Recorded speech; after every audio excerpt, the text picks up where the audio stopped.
The man's expression shifted from surprise to something heavier. Disappointment, perhaps, or resignation. He glanced around the diner, noticing the stares, the whispers, the judgment. Slowly, he stood up, his movements deliberate. He reached into his pocket, pulled out a few dollars, and placed them on the table next to his half-finished coffee. "I didn't mean to cause any trouble," he said quietly, his voice steady but tinged with sadness. He adjusted his hat and walked out of the diner, the bell above the door jingling softly as he left.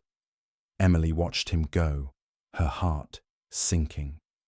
She turned to Karen, her voice trembling. Was that really necessary? He wasn't hurting anyone. Karen's expression didn't soften. "This is a progressive space, Emily. We don't cater to people like him. If you can't understand that, maybe you don't belong here either." The words hit Emily like a punch to the gut. She opened her mouth to argue, but Karen cut her off. "Clean up his table and get back to work. And don't let this happen again." Emily nodded numbly, her mind racing. She wiped down the table, her hands shaking as she picked up the half-empty coffee cup.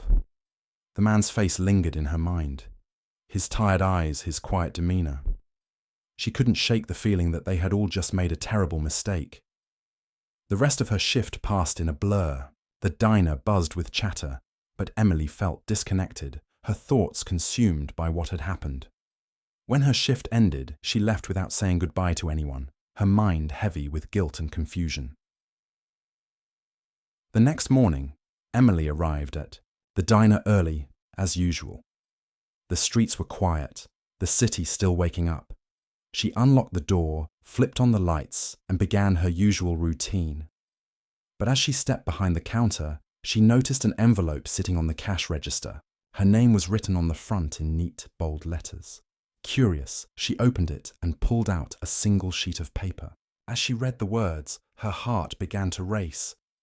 "Dear Emily, I was the man in the MAGA hat you served yesterday. I want to thank you for treating me with kindness, even when others didn't. That hat belonged to my son. He was a soldier, and he died serving this country. He gave it to me before he left, and I wear it to feel close to him. I didn't mean to offend anyone. I just wanted a quiet place to sit and remember him." Emily's hands trembled as she read the rest of the letter. The man explained how he had lost his son to a war that divided the nation, how he struggled to find peace in a world that judged him for a symbol he wore out of love, not hate. Tears welled up in Emily's eyes as she finished reading. She felt a wave of shame wash over her. She had stood by and let Karen kick him out, too afraid to speak up, too caught up in the diner's politics to see the man behind the hat. Just then, the bell above the door jingled. Emily looked up, expecting to see Karen or another employee. Instead, she saw the man from yesterday. He stood in the doorway, his hat in his hands, his expression hesitant. "I hope it's okay," he said softly. "I just wanted to thank you. In person." Emily wiped her tears and nodded. "It's more than okay. Please come in." As the man sat down, Emily poured him a fresh cup of coffee. This time, the diner was empty, the early morning light casting a warm glow over the room. For the first time in a long time, Emily felt like she was doing something right. The man smiled as he took the cup. "Thank you," he said, "for seeing me as a person, not just a symbol." Emily smiled back, her heart lighter. "Thank you for reminding me why kindness matters." And as the sun rose over the city, the diner felt a little less divided, a little more human. The early morning sun painted the streets in golden hues as Emily unlocked the doors to Jake's diner. The city was waking up, and the familiar hum of tires on asphalt filled the air. Emily loved this time of day, the quiet before the rush, the calm before the storm.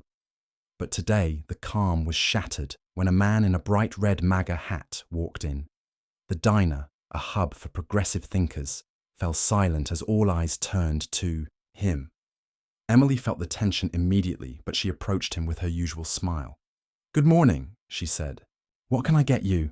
The man looked up, his blue eyes tired but kind. "Just coffee black, please." Emily nodded and went to prepare his order. As she worked, she overheard the whispers. A MAGA hat? Seriously? Disgusting. Emily's chest tightened, but she focused on the coffee. Her job was to serve everyone, no matter what. When Karen, the diner manager, saw the man, she stormed over. "Emily, what's he doing here?" "He's just having coffee," Emily replied. Karen's lips thinned. "We don't need that kind of trouble. Get rid of him." Emily hesitated. "Karen, he hasn't done anything wrong." But Karen wasn't having it. She marched over to the man and demanded he leave. The man, confused but compliant, stood up, paid for his coffee, and left without a word. Emily felt a pang of guilt as she watched him go. The next morning, Emily found a letter addressed to her on the counter. It was from the man. He explained that the hat belonged to his son, a soldier who had died in service. He wore it to feel close to him, not to make a political statement. Tears filled Emily's eyes as she read. She had judged him without knowing his story. Just then, the man walked in again. This time, Emily welcomed him with a warm smile. "Thank you," he said, "for seeing me as a person." Emily poured him a fresh cup of coffee. "Thank you for reminding me why kindness matters." And in that quiet moment, the diner felt a little less divided, a little more human. The sidewalk. "Sorry," she muttered. Stepping aside, the man smiled and held out a flyer. "No worries. You look like you could use some good news," he said. Emily glanced at the flyer. It advertised a new community centre opening in the neighbourhood, with a focus on unity and bridging divides. The tagline read, "Bringing people together, one conversation at a time." She hesitated, then took the flyer. "Thanks." The man nodded. "We're looking for volunteers if you're interested. It's a chance to make a real difference." Emily tucked the flyer into her pocket and continued walking. The idea lingered in her mind. Maybe this was a sign, a way to turn her frustration into something positive. As she turned the corner, her phone buzzed. It was a text from Max. "Hey, everything okay? You're usually home by now." Emily sighed and typed back, "Long story. I'll explain when I get home." She shoved her phone back into her pocket and kept walking, her mind racing. The community centre seemed like a long shot, but it was worth a try. At the very least, it would give her something to focus on while she figured out her next steps. When Emily finally reached her apartment, Max was waiting at the door. His face lit up when he saw her. "Hey, Em, what happened? You look like you've been through a war." Emily managed a weak smile. "Something like that." She sat down on the couch and told Max everything. The man in the MAGA hat, Karen's reaction, the customers standing up for her, and finally losing her job. Max listened quietly, his expression growing more serious with each word. When she finished, he shook his head. "That's messed up, Em. But I'm proud of you. You did the right thing." Emily sighed. "I know, but what are we going to do? About rent, about bills?" Max hesitated, then reached into his backpack and pulled out an envelope. "I've been saving up. It's not much, but it'll help." Emily's eyes widened. "Max, no. That's your college fund. And you're my sister," Max said firmly. "We're in this together, remember?" Emily felt tears prick at the corners of her eyes. She pulled Max into a tight hug. "Thank you." The next morning, Emily decided to visit the community centre. The building was modest but welcoming, with colourful murals on the walls and a sign that read, "All are welcome here." Inside, she was greeted by a woman with a warm smile. "Hi, I'm Sarah. How can I help you?" Emily took a deep breath. "I saw your flyer. I'm interested in volunteering." Sarah's smile widened. "That's great. We're always looking for people who want to make a difference. What brought you here?" Emily hesitated, then told Sarah about what had happened at the diner. Sarah listened intently, her expression thoughtful. "It sounds like you've been through a lot," Sarah said when Emily finished. "But I think you'll fit in perfectly here. We believe in treating everyone with respect, no matter their background or beliefs. That's what this place is all about." Emily felt a glimmer of hope for the first time in days. "I'd like to be part of that." Over the next few weeks, Emily threw herself into her work at the community centre. She helped organise events, facilitated discussions, and even started a program to bring people from different walks of life together. It wasn't easy, but it was fulfilling in a way her job at the diner had never been. One day, as she was setting up for a community dinner, the bell above the door jingled. Emily looked up and froze. Standing in the doorway was the man in the MAGA hat. He smiled when he saw her. "I heard about this place. Thought I'd check it out." Emily's heart raced, but she forced herself to smile. "I'm glad you did. Welcome." The man nodded and looked around. "It's nice. Feels like a place where people can come together, you know?" Emily felt a lump in her throat. "That's the idea." As the man walked further into the room, Emily realized something. This wasn't just a second chance for her. It was a chance for everyone to start over, to see each other as people instead of symbols. And maybe, just maybe, that was enough. The community centre was bustling with activity as Emily set up for the evening's event. She had been volunteering there for weeks, and it had quickly become a second home. The centre's mission, to bring people together, resonated deeply with her, especially after what had happened at the diner. As she arranged chairs and laid out name tags, the bell above the door jingled. Emily looked up and froze. Standing in the doorway was the man in the MAGA hat. Her heart skipped a beat, but she forced herself to smile. "Welcome," she said, her voice steady. The man nodded. "I heard about this place. Thought I'd see what it's all about." Emily gestured to the room. "We're just getting started. Feel free to grab a seat." The man hesitated, then walked further into the room. Emily watched as he introduced himself to a group of people, his demeanour calm and respectful. As the evening progressed, Emily couldn't help but notice how the man's presence seemed to shift the dynamic in the key room. People who might have judged him based on his hat were now engaging him in conversation, asking questions and listening to his story. By the end of the night, the man approached Emily. "Thank you," he said, "for creating a space where people can come together." Emily smiled. "Thank you for being here." As she locked up the centre that night, Emily felt a sense of peace she hadn't felt in a long time. The community centre wasn't just a place for others to heal. It was a place for her to heal too. And in that moment, she knew she was exactly where she was meant to be. "You from your father.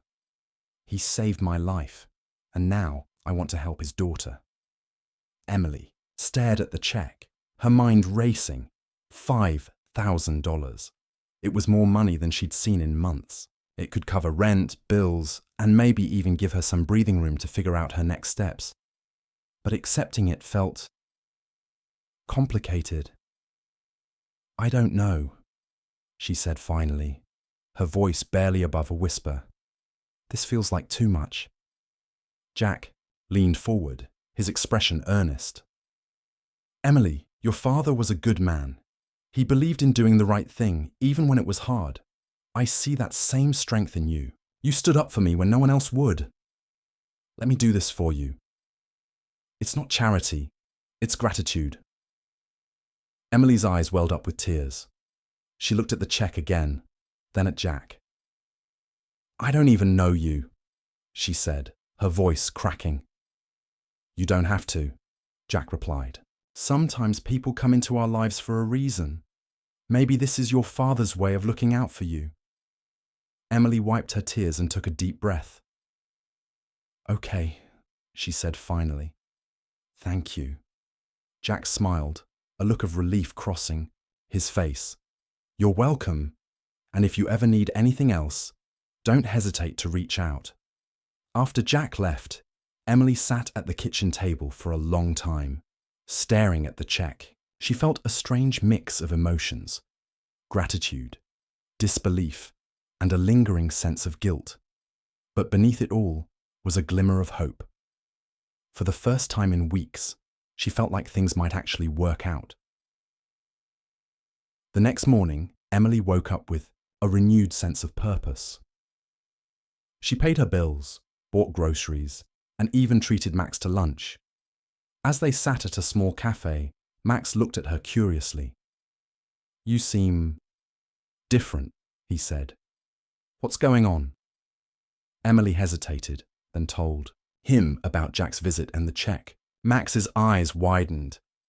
"That's insane," he said, "but also kind of amazing. What are you going to do now?" Emily smiled. "I'm not sure yet, but I think I'm going to keep volunteering at the community center. It feels like the right thing to do." Max nodded. "I'm proud of you, Em. You've always had a big heart." As the days turned into weeks, Emily threw herself into her work at the community center. She helped organize events, facilitated discussions, and even started a program to bring people from different walks of life together. It wasn't easy, but it was fulfilling in a way her job at the diner had never been. One day, as she was setting up for a community dinner, the bell above the door jingled. Emily looked up and froze. Standing in the doorway was Jack. He smiled when he saw her. "I heard about this place. Thought I'd check it out." Emily's heart raced, but she forced herself to smile. "I'm glad you did. Welcome." Jack nodded and looked around. "It's nice. Feels like a place where people can come together." "You know," Emily felt a lump in her throat. "That's the idea." As Jack walked further into the room, Emily realized something. This wasn't just a second chance for her. It was a chance for everyone to start over, to see each other as people instead of symbols. And maybe, just maybe, that was enough. Emily sat at her kitchen table, staring at the check in her hands. $5,000. It was more money than she'd seen in months, and it had come from the most unexpected place. Jack, the man in the MAGA hat. She still couldn't believe it. Jack had known her father. He had served with him, fought alongside him, and owed his life to him. And now he was here, offering her a lifeline. Emily took a deep breath and picked up her phone. She dialed the boy number Jack had left her and waited as it rang. "Hello?" Jack's voice came through the line. "It's Emily," she said. "I just wanted to say thank you, again." Jack chuckled. "You don't have to keep thanking me. I'm just glad I could help." Emily hesitated. "Can I ask you something?" "Of course. Why did you really come to the diner that day?" There was a pause on the other end of the line. "Honestly," Jack said finally, "I was looking for you. I'd been trying to find your family for years. When I saw you at the diner, I knew. It was you. You have your father's eyes." Emily felt a lump in her throat. "I wish I could have known him better." "He was a good man," Jack said. "And he'd be proud of you." Emily smiled, tears welling up in her eyes. "Thank you, Jack, for everything." As she hung up the phone, Emily felt a sense of peace she hadn't felt in a long time. She didn't know what the future held, but for the first time in a long time, she felt like she was on the right path. And maybe, just maybe, that was enough. Emily raised an eyebrow. "I didn't catch that." Karen's jaw tightened, but she spoke louder this time. "Fine, I'm sorry." Emily nodded, though she knew the apology was far from genuine. "Good. And from now on, I expect this diner to be a place where everyone is treated equally. No exceptions." Karen glared at her but said nothing. Emily turned to leave, but not before addressing the customers who had been watching the exchange. "Thank you," she said, her voice steady. "For standing up for what's right yesterday. It means a lot." A few of them nodded, their expressions a mix of surprise and admiration. Emily walked out of the diner, her head held high. She didn't know if Karen would actually change her ways, but she had made her point, and that was enough for now. As she stepped outside, her phone buzzed. It was a text from Max. "Hey, how'd it go?" Emily smiled and typed back. Better than expected. I'll tell you all about it later. She slipped her phone back into her pocket and took a deep breath. The air felt lighter, as if a weight had been lifted off her shoulders. She didn't know what the future held, but for the first time in a long time, she felt like she was in control. Emily stood outside Jake's diner, her heart pounding but her resolve unwavering. She had spent the morning preparing for this moment, researching, planning, and steeling herself for the confrontation ahead. Now, as she pushed open the door and stepped inside, she felt a strange sense of calm. The diner was quieter than usual, the absence of several regulars noticeable. Karen was behind the counter, her face pinched with stress as she argued with a delivery driver. Emily took a deep breath and walked in.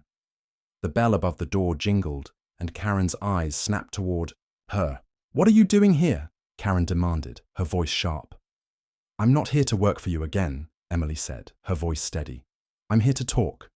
Karen rolled her eyes. "I don't have time for this." "Make time," Emily said firmly. Her voice carried across the diner, and several heads turned to watch. "What you did yesterday wasn't just wrong, it was illegal." Karen froze, her eyes narrowing. "Excuse me?" "You fired me for refusing to discriminate against a customer," Emily said, her tone calm but unwavering. "That's a violation of labor laws and basic human decency," Karen scoffed. "I didn't fire you for that. I fired you for insubordination." Emily took a step closer. "Is that what you're going to tell everyone when this goes public? When the media hears about how you tried to kick someone out because of their beliefs? Because I've already spoken to a lawyer, and trust me, they're interested." Karen's face turned pale. "You're bluffing." Emily pulled out her phone and tapped the screen. "Am I? Because I also have several witnesses from yesterday who are more than willing to back me up." Karen glanced around nervously. A few remaining customers were openly staring, whispering among themselves. Even the delivery driver, who had paused mid-argument, was watching the exchange. "Listen," Karen hissed, lowering her voice. "I don't need this drama right now. Just, what do you want?" Emily crossed her arms. "I want an apology. To me, to Jack, and to the customers you drove away with your behavior. And I want you to start treating your employees and customers with respect, no matter who they are or what they believe." Karen's mouth opened, then closed. For a moment, it seemed like she might explode, but the weight of the eyes on her and the threat of legal action seemed to deflate her. "Fine," Karen muttered, barely audible. Emily raised an eyebrow. "I didn't catch that." Karen's jaw tightened, but she spoke louder this time. "Fine. I'm sorry." Emily nodded, though she knew the apology was far from genuine. "Good. And from now on, I expect this diner to be a place where everyone is treated equally. No exceptions." Karen glared at her but said nothing. Emily turned to leave, but not before addressing the customers who had been watching the exchange. "Thank you," she said, her voice steady, "for standing up for what's right yesterday. It means a lot." A few of them nodded, their expressions a mix of surprise and admiration. Emily walked out of the diner, her head held high. She didn't know if Karen would actually change her ways, but she had made her point. And that was enough for now. As she stepped outside, her phone buzzed. It was a text from Max. "Hey, how'd it go?" Emily smiled and typed back, "Better than expected. I'll tell you all about it later." She slipped her phone back into her pocket and took a deep breath. The air felt lighter, as if a weight had been lifted off her shoulders. She didn't know what the future held, but for the first time in a long time, she felt like she was in control. "You'll find it meaningful." Emily's heart skipped a beat. She quickly replied, "Of course. Where and when?" Jack's response came almost immediately.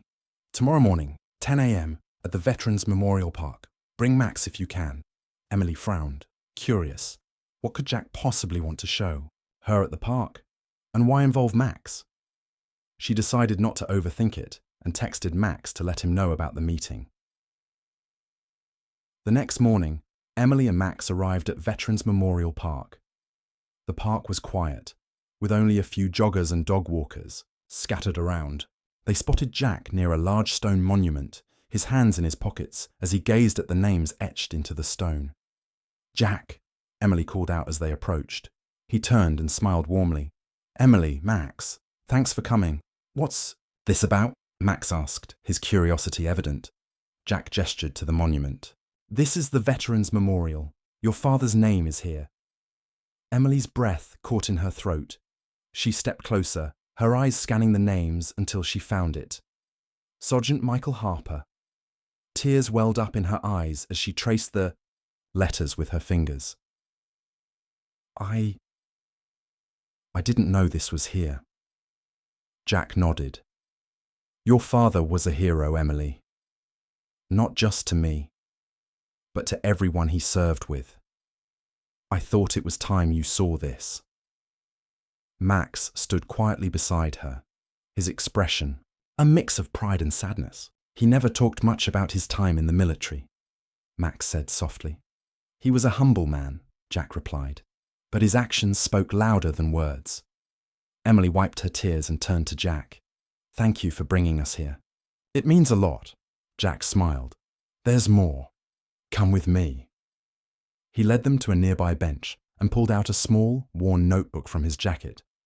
"This belonged to your father," he said, handing it to Emily. Emily opened the notebook, carefully, her hands trembling. Inside were handwritten notes, sketches, and thoughts, her father's personal reflections from his time in the military. "He used to write in this every day," Jack explained. "It was his way of processing everything. I thought you should have it." Emily flipped through the pages, her heart swelling with emotion. It was like hearing her father's voice again after all these years. "Thank you," she whispered, clutching the notebook to her chest. "This is priceless," Jack nodded. "Your father believed in doing the right thing, no matter how hard it was. I see that same strength in you, Emily. Don't ever lose it." As they left the park that day, Emily felt a renewed sense of purpose. She didn't know what the future held, but she knew one thing for certain. She would honor her father's legacy by continuing to stand up for what was right. Emily sat on the bench at Veterans Memorial Park, her father's notebook in her hands. The pages were filled with his thoughts, his fears, and his hopes, a glimpse into the man he had been. Max sat beside her, his eyes fixed on their father's name etched into the monument.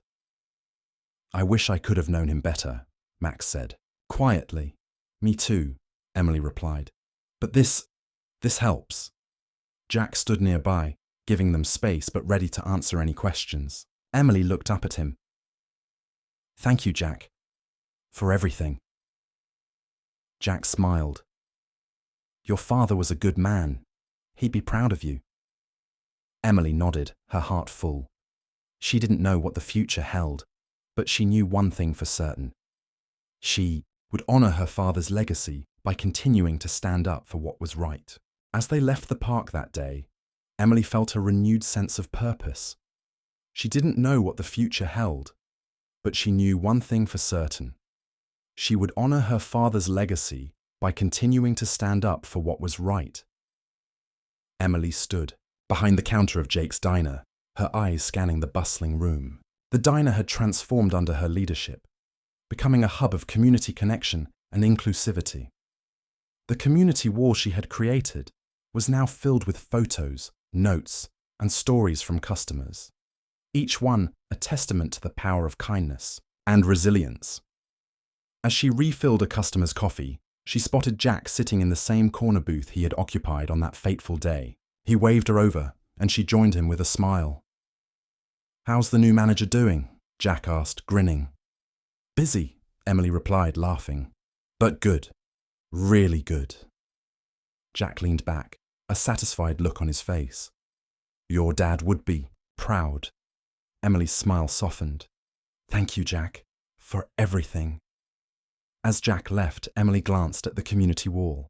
Her father's photo now hung alongside dozens of others, a reminder of the legacy she was carrying forward.